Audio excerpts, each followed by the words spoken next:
Let's brew.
On Car Guys and Car Gals, it's Lou Ramirez, the Car Guy. And it's Frelin Arts, the subprime hero. And we are brewing solutions on the Car Guy Coffee Podcast with the one, the only Charlie Martin. That's right. Welcome to the show, brother. Yeah.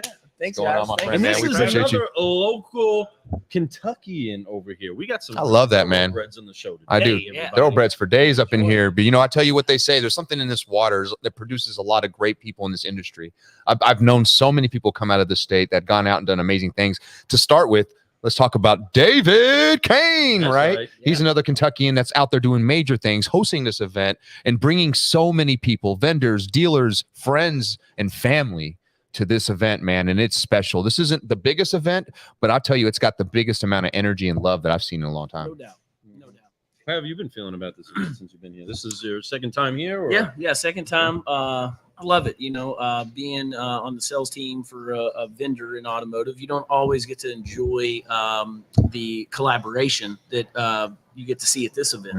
Your NADAs, digital dealers, we're over there selling, we're pushing, very few breaks in between to actually kind of see whatever everybody else is doing.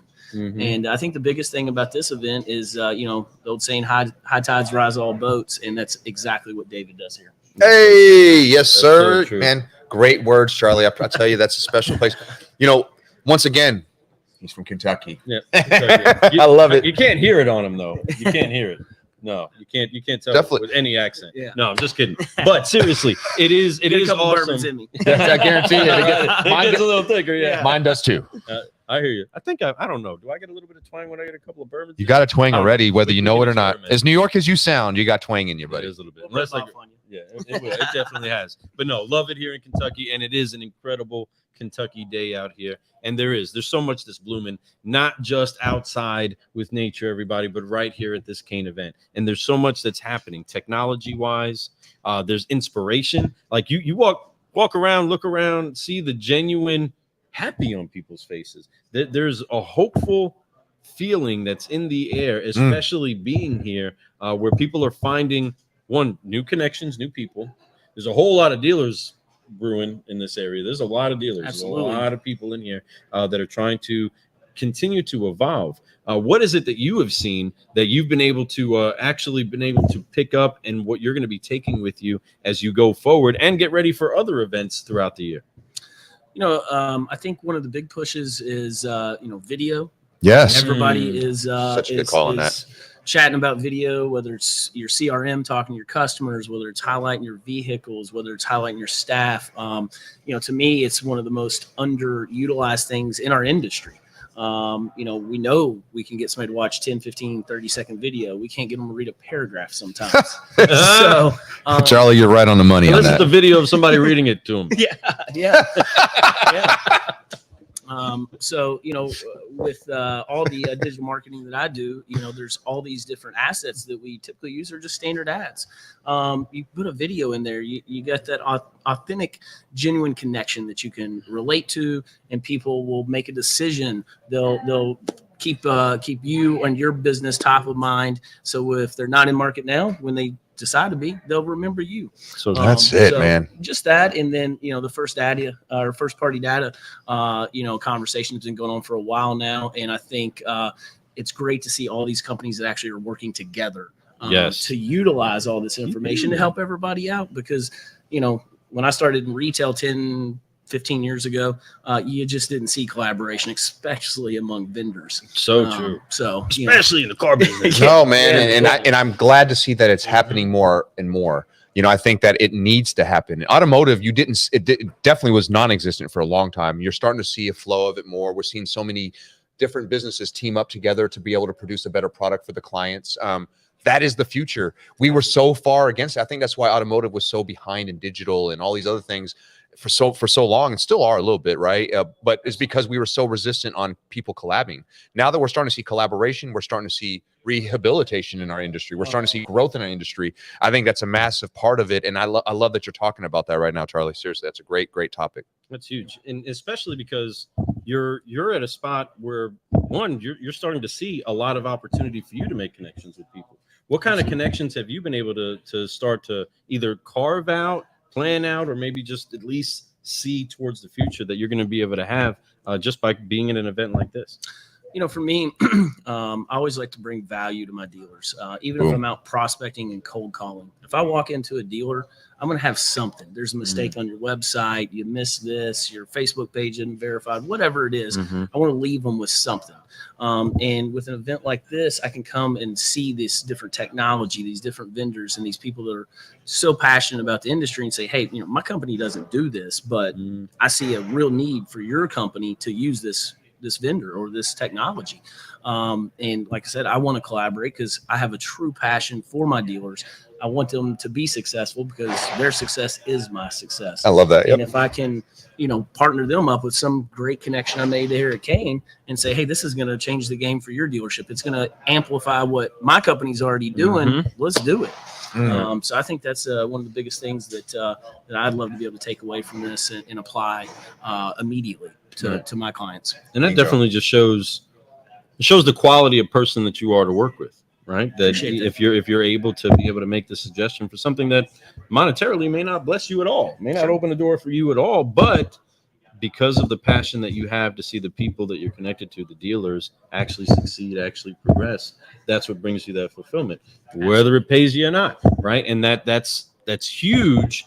And that's also a great sign of the time that we're in the industry, is that there's so many people that are just like that. Charlie, you're definitely, I wouldn't say the majority yet, but you're not in a small group of people, right? There's a lot of us that are trying to do what it takes. I think that this is an entire event curated around people that are of that quality of person with products that want to make the connection. No doubt. No doubt. What is it that you think, as far as the connection between the personnel and the products? What do you feel as though is right now between the dealers that are probably looking for solutions, but they don't quite know where to go?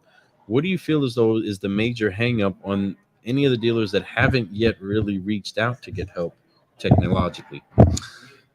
Change for one, fear of the unknown, fear of change. We know dealers aren't afraid to spend money, whether it's $1,000 dinners or big demos, whatever it may be. But when it comes to digital marketing, most of them not very savvy. And look, for us in the industry, look, the last 2-3 years, the industry's changed more than it has in the last 10. So, we can't leave it on them to be geniuses, and they don't think about marketing all the time.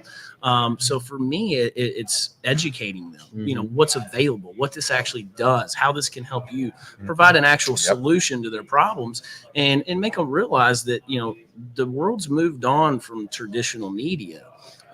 Digital is where it's at. Every time I drive by a billboard and I say, gosh, there's $2,000 to $5,000, what I could do digitally with that and show my work. I can show you what happened. We can provide the results. Show me the person that rode by your sign. Yeah. Right? You can, who rode by your billboard? You can't crazy. see that. It's yeah, crazy. heck yeah. So, half of what I do, like I said, just educating my clients on what's out there. And, look, I've said all the time, there's no silver bullet in this business. What works for one dealer, won't work for the other dealer 5 miles down the road. And what worked the first quarter won't work in the second quarter sometimes. So true. It doesn't have to. You can go into the same auto group. What works at one dealership at the auto group will not work at another dealership in the auto group, which will not work at another dealership, which will work at this one, because everything there's different people. They have different products. They have different banks even. They have different this. They have different that. So we can't blanket it to everybody. Could we have a general thing to them? Yes. But at the end of the day, getting in there and really fine-tuning it with them and figuring out a way to make it customized for their issues, for their problem they have that we could bring a solution to, that's where it's really at. And you're saying so right, brother. I love what you're talking about here, my friend, to the point where I got to take a selfie with you. In there. Awesome. So, but no, man, this is great, brother. You're speaking really good stuff. I'm glad we got you on the show today. Yeah. Having me. No, bro, looking forward to more shows with you. Are you going to be at Digital Dealer coming up at the end of the month? I don't believe so. I got some prior engagements, but my boss, Shannon, will be there, Willingham, and cool. Hannah will be there as Absolutely. well. I think Hannah's actually speaking. So, yes, she is. She's speaking in a huge session, one of the Yeah. biggest ones that's going on. I'm excited. A lot of my good friends, to include her, are going to be speaking in that. I'm big excited. Hannah.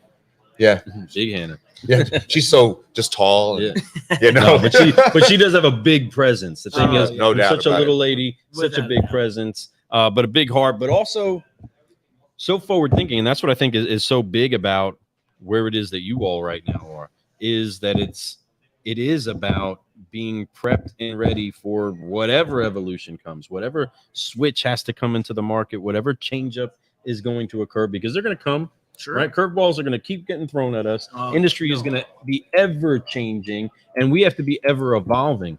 This is why, one, it's important that you always have some sort of an evergreen product, but we also have an ever pliable mentality that if we get stuck, we will break.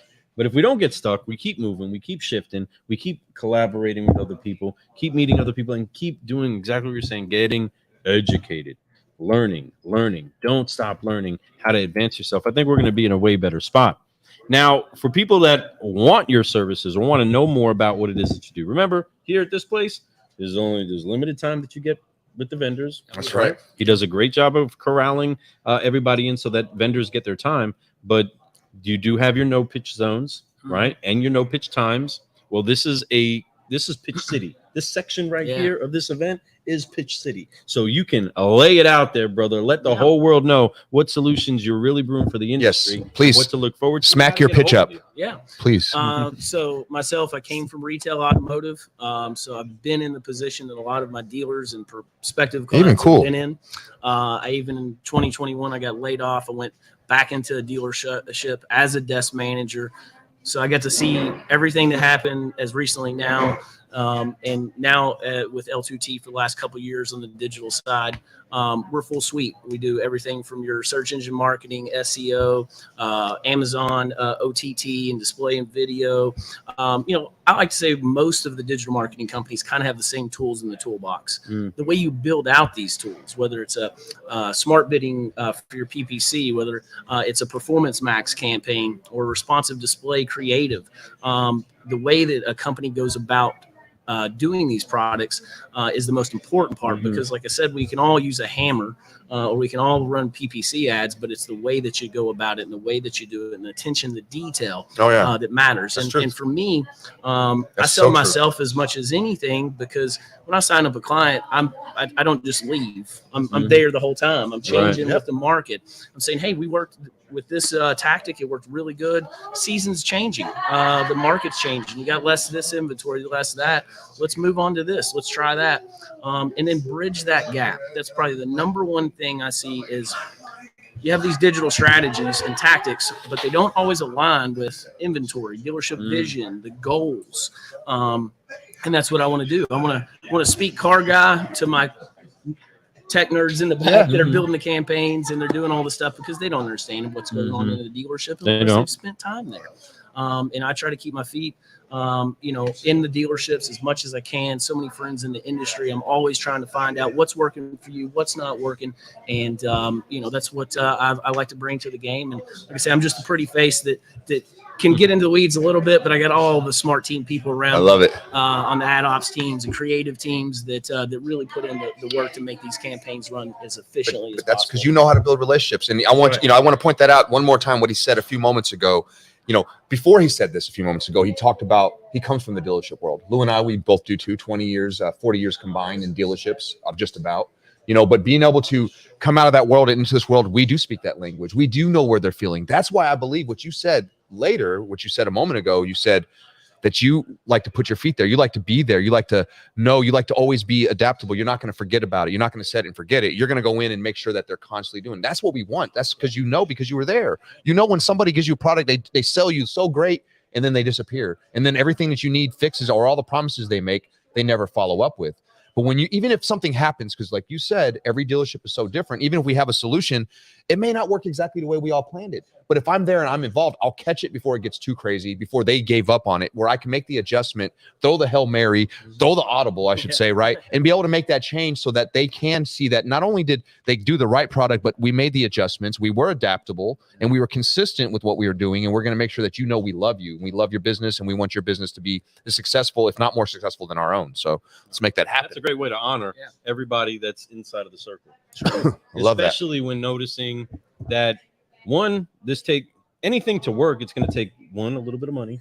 It's going to take some time, and it's going to take some people believing in where it is that we're going. And if we don't sear the conversation in between of, hey, this may not be something that but this is something you need to know, and give the patience, give room for everybody to grow, right? You can't take a new technology, throw it into a dealership that does not have a habit of using it and operating with it, and expect it to flourish just because they have it. You know what I mean? It's that refrigerator isn't going to fill itself. They have to know you have to put stuff in it in order for it to get cold, in order for it to do what it's supposed to do. And the technology itself doesn't fix the problem. No. The technology is a complementer to people seeking the solution. Right, exactly. And a quick, easy example of that is I can give a dealership that has people who don't know how to use the phones, that don't know how to follow up, that don't want to make call customers. You can give them 1,000 leads that are all wanting to buy. The odds of them selling most of those is very 0 to none. I'm telling you this right now. But you hand it to a dealership that has a process already in place for that. They know, they do follow up. They have a good CRM. Their managers are holding them accountable. They're following up on the accountability on top of that. Those leads will be handled well, and they'll make a lot of money. So it doesn't matter what you give somebody. If they're not ready for it, it's just going to be wasted. It's 1,000 wasted leads to a dealership that's not ready for it. So, whatever way you want to look at it, whatever product you bring in, if that product is not what they need right now, which they need it, but if they're not ready for it, you're going to look dumb. They're going to think that you don't know what you're doing, even if you know exactly what you're doing. And the product 100% works. It doesn't work unless the people there are ready for it and ready to do it. So you got to make sure that they're ready. Yeah. I mean, processes. I mean, when I come in a dealership, and the last thing anybody wants to do is sell anything in the customer churn or be unhappy, and it's one thing I'd come in and say, hey, look, your guys need to learn how to do a true walk around the car. We know that's a lost art. Amen. Hey, what is your process? When a lead comes in, let's walk through this, let's go past secret shop and all the way to, what looks like success and how do you get there? And because you can have the greatest digital strategy, you can have the biggest budget in the world, but like you said, if you don't have the people in place, the processes in place, you're never going to be successful. You're literally throwing money out. You're just throwing money because it's the right thing to do, but the right thing to do is to make sure your people are ready. Have them be held accountable, have them be trained, have them be continuously trained, not just once, but like every day, every week. They need to be taught, refreshed, because we are human beings and we forget. And if we allow them to not do it and don't hold them accountable, they're not going to do it. We didn't do it. You wouldn't do it. Just telling you right now, my friends, as motivated as I am, as Lou is, as you are, sometimes when we don't have accountability somewhere, we're going to forget to do it. The reason why I started this podcast I had to reach out to somebody to start a podcast was because I knew that if I did it by myself, that I would give up easy. But if I had somebody there that I had to be responsible to, there's no way I'd give up on them too. I can't give up on me and somebody else, right? So that's just not what I do. So it's easy for me to quit. No one knows. But if I'm with somebody else, it's not happening. And that's kind of the idea behind all that, brother. So, man, this has been a great topic, brother. I love what we're talking about here. Yeah, you are. I mean, and I love it makes it easier too, talking from the car guy vantage point. You know what I mean? Talking from that area where we understand a little bit of the jargon that's in the back room, or understanding the industry different from physically pounding the pavement. It is bridging that conversation across the board. That's right. Yeah. Knowing that the conversation has to adjust, our language has to adjust in where it is that we are. But if we don't train, we're going to find ourselves losing market share. We're going to lose skills. And really, it gets boring. Just to do the same thing again and again and again and watch the results not be as good. Definition of insanity. Yeah. Yes, sir. Smart man. Good. I like you more and more, Charlie. Yeah, for real. I'll tell you that. But we appreciate the time that you spent with us today, and you are capping off our day, Bruin Solutions. Day one. Over here. What a Day run we one. did today. Yeah, Today we did campaign. 1, 2, 3, 4, 5, 6, 7, 8, 9 interviews today. And you're capped it off. You're number 9, my friend. Thank you so much for being number 9 for us. Capped it off with a car guy. That's right. I love That's it. how we do it. I love closing it with the closer. You know what I'm saying? Let's Get go, someone out. baby. Okay. Well, car guys, car gals, thank you so much for spending time with us today as we have been Bruin Solutions live in lovely Lexington at the Kain workshop. You can still get here. There is still time. You have 2 more days of power-packed presentations, some great vendor conversations that you can have, and really the things that will advance this industry into the next generation of solution brewing. You can be a part of that. Just make your way out here, or just make sure that you keep paying attention to what we're brewing over here on this show. Okay, car guys, car gals. I'm Lou Ramirez, the car guy, and I'm Frelin Arts, the subprime hero, and we've been Brewing Solutions on the Car Guy Coffee Podcast with the one, the only Charlie Martin. That's right, everybody. And guess what? He is 100% CGC approved. That's right. Yeah. And we're gonna forget, focus, and fly, and keep growing as we get out of here. On 3, hands on the shoulders, wipe it off, focus, and let's fly. On 3, 1, 2, 3. Forgive, focus, fly, and keep growing. Hey, yo, that's good. Didn't rehearse it. You had it focus down. on that flying, brother. You're good. Great job, brother. You did a great job. Great show. Great job. All right, First everybody. show with us. Good one, man. Share it around. Tag your friends. Tag your pals. Let everyone know. Incredible day. We are out.